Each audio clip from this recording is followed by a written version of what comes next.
Ang parcel na bubuksan ko ngayon ay makakaalis ito ng mga libag sa ating katawan. Pwede rin natin itong gamitin sa ating mukha. Nagabot na akong order nga si Eureka Herbal Extract Brightening Exfoliating Gel. So i-try na napud nato ni unya ug unsa gyud ni siya kamaayo. Kaya ang ingon pa nila makuha ang atong libag ani. So try nato buksan natong isa. Try nato buksan nato ang isa. Before nato buksan, naada rin siya mga description, no? Ay description sa likod. Napod siya direction, paano gamiton. Pos, may mga babala rin, no? May mga babala.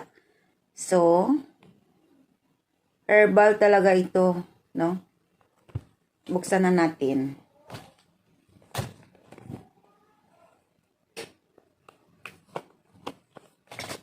Nabuksan ko na. Ito na. So, ilang ml ba ito? 50 grams. So, mag-try tayo. Try ko daw. Kasi sabi nila, makaalis daw ito ng, yung mga libag sa katawan natin. Try natin.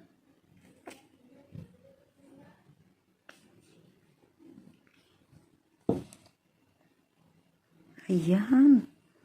Kita niyo ba yan? Oh, totoo talaga, no? Oh. Ayan. Oh.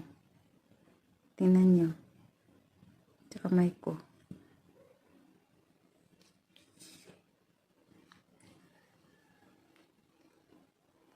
Ayan. Ay. Totoo talaga, oh. Tingnan niyo. Naalis talaga, oh. Oh.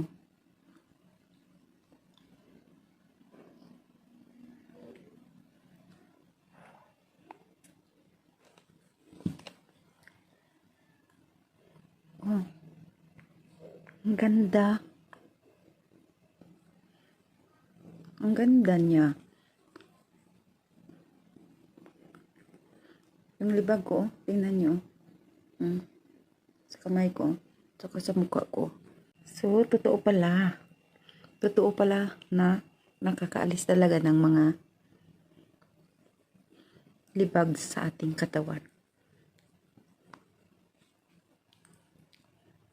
Kamay ko. So, proven and tested ko na talaga ito. Kung gusto mong masubukan, click mo ang shop now dyan sa comment section ko.